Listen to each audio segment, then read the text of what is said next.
right, now we're back here at the back of the truck here, Chris. We'll talk about the bed and what you did to the bed. But first, obviously you can't miss these rims and tires, these radar and the cheater slicks. You were so adamant about this particular tire and wheel, even from the beginning of the build, and I really didn't understand it or know what you were kind of talking about. But they're emulating the fact that back in the day they used to add these slicks to a standard tire to be able to recap. Yeah, and this is a reproduction of that as a more modern tire.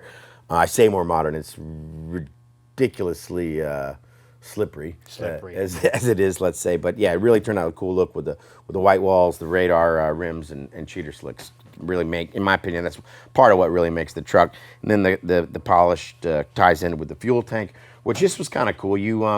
You recommended we go to a boat tank with the bung that goes through the bed here. Yeah, that's right. Yeah. IMCO. Right. So tell us a little about like your reasoning on why you do that. Why have a bung that goes? Well, because another car I built similar like this, a hot rod.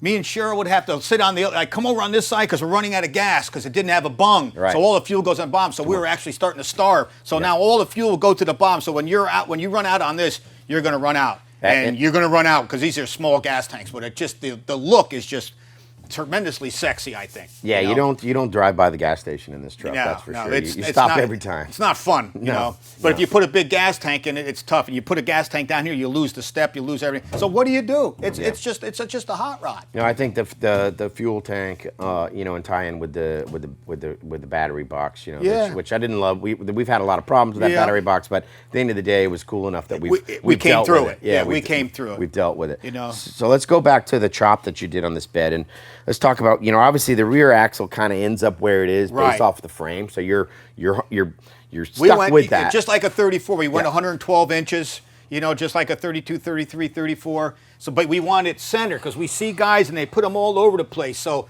this belt line here is where the axle used to go. And this bed, I think was 47 inches or something like that. So we chopped 6-7 inches out of here and shortened it. And we chopped, I think, 13 inches out of here, brought it back together, welded it all up. All in here was handmade with a brake. We got a Model A cross member, and Trey wanted to go kind of traditional with the Model A cross member with the Model T spring. You wanted to go traditional. All right. So it was just a lot of work, but it paid off. Yeah. It's again, I keep talking about this as kind of like this this gateway truck or whatever that's kind of somewhere between the muscle type cars and traditional hot rods. It's a little in between. More of building like a badass rat rod that turned out to be gorgeous. Yeah, well, it just didn't stop. We kept going. That's all just about details, Chris. Right. And these little details that a lot of people don't notice when they look at a truck are what, in my opinion, what the difference between a rat rod and a built truck are. Right. Well, we had a lot of fun building it.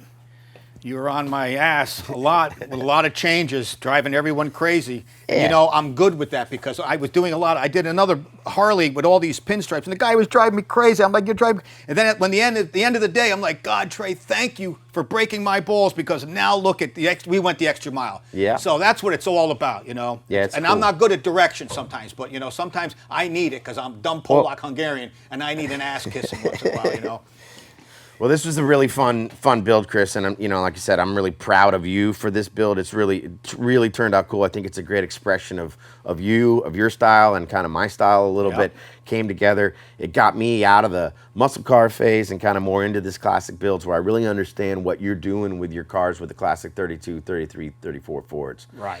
So this is a great transition truck and a really fun build. Yeah, I concur.